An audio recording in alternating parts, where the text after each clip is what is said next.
Olá, eu sou Maxileide Leandra Silva, curso Licenciatura em História pelo Centro Universitário Internacional Uninter Polo Juara. O meu RU é 1952171, o meu tutor é Natalino de Souza Breves. Essa é minha segunda aula do estágio supervisionado Gestão Escolar.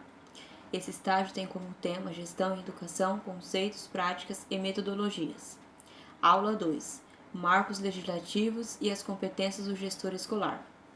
O debate para regulamentar essas questões se prova necessário em meio às transformações do ecossistema educacional no século XXI. Para muito além da administração financeira de cada instituição, cabe ao gestor implementar novas diretrizes curriculares, construir uma gestão democrática, fomentar a formação dos educadores e comandar processos de implementação do ensino híbrido e remoto que foram escancarados pela pandemia. Essa situação mostra-se ainda mais complexa se forem considerados os desafios que o contexto atual da pandemia tem imposto aos gestores, com movimentos de abertura e fechamento das escolas, por exemplo. Em um webinário recente promovido pelo Instituto Unibanco, José Weinstein, professor da Universidade Diego Portales, Chile e membro do Centro de Desenvolvimento de Liderazgo Educativo, defendeu que a liderança adequada deve estar baseada em um trabalho que desafie as pessoas a enfrentar os problemas, a partir de novos métodos e novas soluções, conforme sugeriu a formação do perfil dessas lideranças. Deve inspirar-se em 3 teorias: liderança adaptativa, propagada por Ronald Heifetz, liderança de cuidado, desenvolvida por Joseph F. Murphy e Karen S. Lewis, e liderança distribuída, de James P. Spillane. A liderança adaptativa diferencia os problemas técnicos dos desafios adaptativos, sendo os primeiros aqueles que se podem resolver a partir de conhecimentos, recursos e processos já utilizados da mesma forma que acontece com a prescrição de um remédio por um médico ou o uso de uma máquina por um engenheiro. Mas os desafios adaptativos são muito mais difíceis, conforme afirmou o professor, pois não há uma solução pronta para eles. Na concepção original de Ronald Heifetz, os desafios adaptativos requerem a gestão do imprevisível, pedem novos conhecimentos e experimentação, envolve mais tempo e pessoas e a mudança de comportamentos. Já a liderança de cuidado parte do pressuposto do que as relações interpessoais estão no centro do que fazer das organizações, então precisam ser cuidadas para que sejam positivas e frutíferas, sobretudo numa situação de pandemia. Na liderança de cuidado, a função mais importante dos dirigentes da organização é cuidar do que ocorre dentro dela, alimentar essas boas relações e principalmente alimentar a confiança entre os distintos membros da organização, disse. Nesse sentido, o especialista pontuou que é fundamental para a liderança não apenas desafiar o grupo para resolver o problema em conjunto, mas estar sempre presente para que o grupo se cuide e mantenha relações positivas entre seus membros. Por fim, a abordagem da liderança distribuída remete a uma participação ampla de todos os membros da comunidade escolar no que ali acontece. É a teoria de que defende que existam muitas lideranças na escola e que estejam todas elas alinhadas ao mesmo objetivo, explicou Einstein. Estar preparado para atingir esses objetivos com certeza envolve capacitação e profissionalização dos gestores.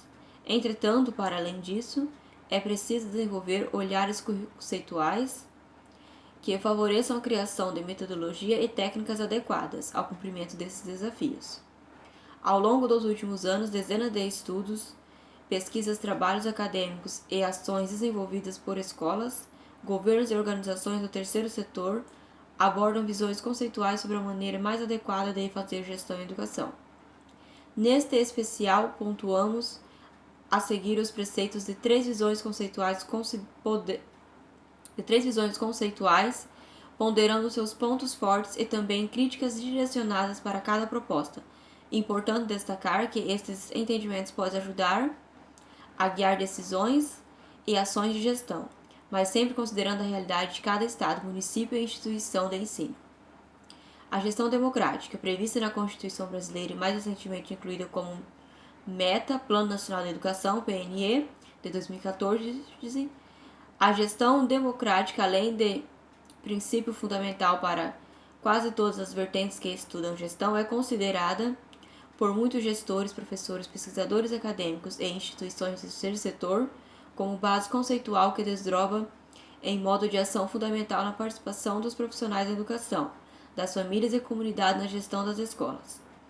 O professor da Faculdade de Educação da Universidade de São Paulo, Vitor Henrique Paro, aborda uma visão em que as instituições administrativas e pedagógicas da escola não devem ser vistas como opostos e que